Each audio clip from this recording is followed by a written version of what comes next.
اور زمین کے کندھوں سے مراد اس کے وہ میدان ہے جو انسان کو بہت وسیع اور کشادہ نظر آتے ہیں۔ جیسے اگر ایک چونٹی اگر ہاتھی کے کندھوں کے درمیان چل رہی ہوگی تو ظاہر ہے اس جگہ کو وہ بہت وسیع میدان سمجھے گی۔ وَكُلُوا مِن رِزْقِهِ وَإِلَيْهِ النُّشُورُ، اور اس کے رزق سے کھاؤ پیو اور اسی کی طرف زندہ ہو کر جانا ہے۔ یعنی یہ بات انسان کو یاد رکھنی چاہیے۔ أَأَمِنْتُم مَّن فِي السَّمَاءِ أَن يُخْسِفَ بِكُمُ الْأَرْضَ فَإِذَا هِيَ تَمُورُ، کیا تم بے خوف ہو گئے ہو اس سے جو آسمان میں ہے کہ وہ تمہیں زمین میں دنسا دے اور وہ یکایک لرزنے لگے؟ یعنی کیا تم اس بات سے ڈرتے نہیں ہو کہ اللہ تعالیٰ کے حکم سے زمین پر زلزلہ آ جائے یا زمین پھٹ جائے اور تم اس کے اندر دنس جاؤ؟ ام امنتم من فی السماء ان یرسل علیکم حاصبا، کیا تم بے خوف ہو گئے ہو اس سے جو آسمان میں ہے کہ وہ تم پر پتھر برسانے والی آندھی بھیج دے؟ فَسَتَعْلَمُونَ كَيْفَ نَذِيرٌ، پھر تمہیں معلوم ہو جائے گا کہ میرا ڈرانا، میرا خبردار کرنا کیسا تھا۔ وَلَقَدْ كَذَّبَ الَّذِينَ مِن قَبْلِهِمْ فَكَيْفَ كَانَ نَكِيرٌ، اور یقیناً ان سے پہلے والوں نے بھی جھٹلایا تھا تو کیسا ہوا میرا عذاب۔ استغفر اللہ استغفر اللہ استغفر اللہ۔ اولم یروا الی الطیر فوقہم صافات ویقبضن، کیا یہ لوگ دیکھتے نہیں پرندوں کو کہ اپنے اوپر کبھی پروں کو پھیلائے ہوئے اور کبھی سمیٹے ہوئے؟ ما یمسکہن الا الرحمن، نہیں روکے ہوئے انہیں کوئی مگر رحمان، یعنی ان کو فضا میں روکنے والی کوئی اور طاقت نہیں ہے، صرف اللہ پاک کی قدرت ہے۔ انہ بکل شیء بصیر، یقیناً وہ ہر چیز کو خوب دیکھنے والا ہے۔ یعنی اس دنیا کی، اس کائنات کی ایک ایک مخلوق اور ایک ایک چیز جو ہے وہ قانون قدرت پر چل رہی ہے اور وہ اللہ ہی کا بنایا ہوا ہے۔ امن ھذا الذی ھو جند لکم ینصرکم من دون الرحمن، بھلا وہ کون ہے جو تمہارا لشکر بن کر تمہاری مدد کرے رحمان کے مقابلے میں؟ ان الکافرون الا فی غرور، نہیں ہے کافر مگر دھوکے میں مبتلا ہیں۔ حقیقت یہ ہے کہ یہ منکرین، یہ کافر صرف دھوکے میں پڑے ہوئے ہیں۔ امن ھذا الذی یرزقکم ان امسک رزقا، پھر بھلا کون ہے وہ جو تمہیں رزق دے اگر اللہ اپنے رزق کو روک لے؟ بل لجوا فی عتو و نفور، بلکہ یہ لوگ اپنی سرکشی اور حق سے گریز میں بہت آگے بڑھ گئے ہیں۔ افمن یمشی مکبا علی وجہہ اہدی امن یمشی سویا علی صراط مستقیم، یہ آیت فلسفہ اور حکمت قرآن کے اعتبار سے بہت اہم ہے۔ تو کیا وہ شخص جو اپنے منہ کے بل گھسٹ رہا ہے زیادہ ہدایت پر ہے، یا وہ جو سیدھا ہو کر چل رہا ہے ایک سیدھے راستے پر؟ یعنی اس آیت میں دو قسم کے انسانوں کی زندگی کا طریقہ دکھایا گیا ہے۔ ایک قسم کے انسان وہ ہیں جو انسان ہوتے ہوئے بھی حیوانی سطح پر زندگی بسر کر رہے ہیں، جیسے کہ ان کی حیوانی جبلت انہیں چلا رہی ہے، اسی طرح بس وہ چلے جاتے ہیں۔ بظاہر تو وہ اپنی زندگی کی منصوبہ بندی کرتے ہیں، معاشی دوڑ دھوپ بھی کرتے ہیں، دنیاوی کامیابی کو بھی حاصل کرتے ہیں، لیکن یہ سب کچھ وہ اپنے جبلی دایات کے تحت کرتے ہیں۔ اس کے علاوہ ان کے سامنے زندگی کا کوئی اور مقصد نہیں۔ ان لوگوں کی مثال ایسے ہی ہے جیسے کوئی شخص فاصلہ طے کرنے کے لیے چوپایوں کی طرح اوندا ہو کر منہ کے بل خود کو گھسیٹ رہا ہو۔ اب ظاہر ہے کہ ایسا شخص نہ تو راستہ دیکھ سکتا ہے اور نہ اسے اپنی منزل کی کچھ خبر ہوتی ہے۔ اور دوسری مثال اس شخص کی ہے جو سیدھے راستے پر انسانوں کی طرح سیدھا کھڑے ہو کر چل رہا ہے۔ اس مثال کے مصداق وہ لوگ ہیں جنہوں نے اپنی منزل کا تعین کر رکھا ہے اور وہ اپنی متعین شدہ منزل پر پہنچنے والے درست راستے کا تعین بھی کر چکے ہیں، اور وہ پوری توجہ اور دلجوئی کے ساتھ اسی راستے پر اپنی منزل کی طرف رواں دواں ہیں۔ ظاہر ہے کہ دنیا میں ان لوگوں کی منزل اقامت دین ہے، جبکہ آخرت کے حوالے سے وہ اللہ کی رضا کے حصول کے خواہشمند ہیں۔ قرآن پاک میں اللہ تعالیٰ فرماتا ہے سورۃ الاعراف میں، یعنی وہ جانوروں سے بھی بدتر ہیں۔ ظاہر ہے جانوروں کو تو شعور کی سطح پر پیدا ہی نہیں کیا گیا کہ وہ اپنی زندگی کو نصب العین متعین کر سکیں۔ ان کی تحلیق کا مقصد یہ ہے کہ انسان کسی نہ کسی طور پر انہیں اپنے کام میں لائیں اور بس۔ قُلْ هُوَ الَّذِي أَنشَأَكُمْ وَجَعَلَ لَكُمْ السَّمْعَ وَالْأَبْصَارَ وَالْأَفْئِدَةَ، کہہ دیجئے کہ وہی ہے جس نے تمہیں پیدا کیا اور تمہارے لیے کان، آنکھیں اور دل بنائے۔ یہاں ایک اہم نقطہ یہ ہے کہ قرآن مجید میں جب انسان کی طبعی صلاحیتوں کا جو تذکرہ ہوتا ہے تو سماعت کا ذکر پہلے آتا ہے۔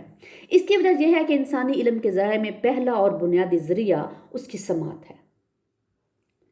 پچھلی نسلوں کے علمی آثار اور تجرباتی علم سے استفادہ کرنا ہر دور کے انسان کی ضرورت رہی ہے، اور اس علم کو بھی نسل در نسل منتقل کرنے کا بنیادی ذریعہ انسان کی سننے کی حس ہی ہے۔ دوسرے حواس یا ذرائع اس میں اپنا اپنا حصہ بعد کے مراحل میں شامل کرتے ہیں۔ قلیلاً ما تشکرون، بہت ہی کم شکر ہے جو تم لوگ کرتے ہو۔ قل هو الذی ذراکم فی الارض والیہ تحشرون، کہہ دیجئے اسی نے تمہیں پھیلا دیا ہے زمین میں اور اسی کی طرف تم اکٹھے کر دیے جاؤ گے۔ وَيَقُولُونَ مَتَىٰ هَٰذَا الْوَعْدُ إِن كُنتُمْ صَادِقِينَ، وہ کہتے ہیں کب پورا ہوگا یہ وعدہ اگر تم سچے ہو، یعنی وہ قیامت کے بارے میں پوچھتے ہیں۔ قُلْ إِنَّمَا الْعِلْمُ عِندَ اللَّهِ، کہہ دیجئے کہ یہ علم تو اللہ ہی کے پاس ہے۔ قیامت کے وقوع کے بارے میں اللہ تعالیٰ کے علاوہ کوئی نہیں جانتا۔ اللہ تعالیٰ نے سورۃ لقمان میں بھی یہی فرمایا کہ یقیناً اللہ ہی ہے جس کے پاس ہے قیامت کا علم۔ وَإِنَّمَا أَنَا نَذِيرٌ مُّبِينٌ، اور کہہ دیجئے اور میں تو بس ایک واضح طور پر خبردار کر دینے والا ہوں۔ فَلَمَّا رَأَوْهُ زُلْفَةً سِیَّتْ وُجُوهُ الَّذِینَ كَفَرُوا وَقِیلَ هَٰذَا الَّذِی کُنتُم بِهِ تَدَّعُونَ، پھر جب وہ دیکھیں گے اس کو اپنے سامنے اپنے قریب آتے تو ان کافروں کے چہرے بگڑ جائیں گے اور کہا جائے گا یہ ہے وہ چیز جس کا تم مطالبہ کرتے تھے۔ یعنی ہماری وعدوں اور تنبیہات کے جواب میں تم لوگ طنزیہ انداز میں کہا کرتے تھے کہ لاؤ دکھاؤ کیسی ہے وہ قیامت، کیسی ہے وہ جہنم، لاؤ ابھی لے آؤ ہمارے اوپر وہ عذاب موعود، تو دیکھ لو اب یہ ہے جہنم تمہارا اصل اور دائمی ٹھکانہ۔ استغفر اللہ، استغفر اللہ، استغفر۔ قُلْ أَرَأَيْتُمْ إِنْ أَهْلَكَنِيَ اللَّهُ وَمَن مَّعِيَ أَوْ رَحِمَنَا فَمَن يُجِيرُ الْكَافِرِينَ مِنْ عَذَابٍ أَلِيمٍ۔ اے نبی صلی اللہ علیہ وآلہ وسلم، ان سے کہیے کہ اگر اللہ مجھے اور جو لوگ میرے ساتھ ہیں ان کو ہلاک کر دے یا وہ ہم پر رحم کرے تو کافروں کو دردناک عذاب سے کون بچائے گا؟ یعنی ہم نے تو اپنا معاملہ اپنے اللہ کے سپرد کر رکھا ہے۔ ہم اللہ کے بتائے ہوئے جس راستے پر چل رہے ہیں اس میں یا تو ہماری جانیں چلی جائیں گی یا ہم کامیاب ہو جائیں گے۔ ان میں سے جو بھی صورتحال ہوگی ہمارے لیے تو کامیابی ہے، بلکہ ہماری اصل اور ابدی کامیابی تو وہ ہے جسے تم ہلاکت سمجھتے ہو۔ بہرحال جو بھی صورتحال ہو ان دو بلائیوں میں سے ایک بلائی، یعنی سورۃ توبہ میں اللہ پاک فرماتا ہے تو ہمیں مل کر ہی رہے گی، یعنی ہمارے غلبے اور فتح کی صورت میں تو تم بھی ہمیں کامیاب قرار دو گے، لیکن ہم اگر بقول تمہارے ہلاک بھی ہو گئے تو تم اپنے بارے میں بھی سوچو کہ تم لوگوں کو اللہ کے عذاب سے کون بچائے گا۔ قُلْ هُوَ الرَّحْمَٰنُ آمَنَّا بِهِ وَعَلَيْهِ تَوَكَّلْنَا، اے نبی صلی اللہ علیہ وسلم آپ کہیے کہ وہ تو رحمان ہے، ہم اس پر ایمان لا چکے ہیں اور اسی پر ہمارا بھروسہ ہے۔ اب یہ بات یاد رہے کہ اس صورت میں جو باتیں ظاہر ہو رہی ہیں وہ بالکل ابتدائی زمانے میں نازل ہوئی تھی، اس لیے ان میں نبی پاک صلی اللہ علیہ وسلم اور اہل ایمان کے ساتھ کفار اور مشرکین کی بالکل ابتدائی رد و قدح کا عکس نظر آتا ہے۔ فَسَتَعْلَمُونَ مَنْ هُوَ فِي ضَلَالٍ مُّبِينٍ، تو ان قریب تمہیں معلوم ہو جائے گا کہ کھلی گمراہی میں کون تھا، یعنی آنے والا وقت یہ بات واضح کر دے گا کہ ہم گمراہ تھے یا تم۔ قُلْ أَرَأَيْتُمْ إِنْ أَصْبَحَ مَاؤُكُمْ غَوْرًا فَمَن يَأْتِيكُم بِمَاءٍ مَّعِينٍ، آپ صلی اللہ علیہ وسلم کہیے کہ ذرا سوچو اگر تمہارا پانی گہرائی میں اتر جائے تو کون ہے جو لائے گا تمہارے پاس صاف نتھرا ہوا پانی۔ آج کے دور میں بھی اس آیت کا مفہوم واضح تر ہو کر پوری دنیا کے سامنے آ گیا ہے۔ آج کے ماہرین بار بار اس خدشے کا اظہار کر رہے ہیں کہ پانی کے بڑھتے ہوئے استعمال اور بارشوں کی کمی کے باعث مستقبل قریب میں جو زیر زمین پانی کی سطح ہے وہ خطرناک حد تک نیچے جا سکتی ہے۔ بیشتر علاقوں میں انسانی، حیوانی اور نباتاتی زندگی کا زیادہ تر دار و مدار زیر زمین پانی پر ہی ہے، جو عموماً آسانی سے مل بھی جاتا ہے۔ صاف، شفاف اور میٹھے پانی کا یہ عظیم الشان ذخیرہ زندگی کے لیے قدرت کا بہت بڑا عطیہ ہے۔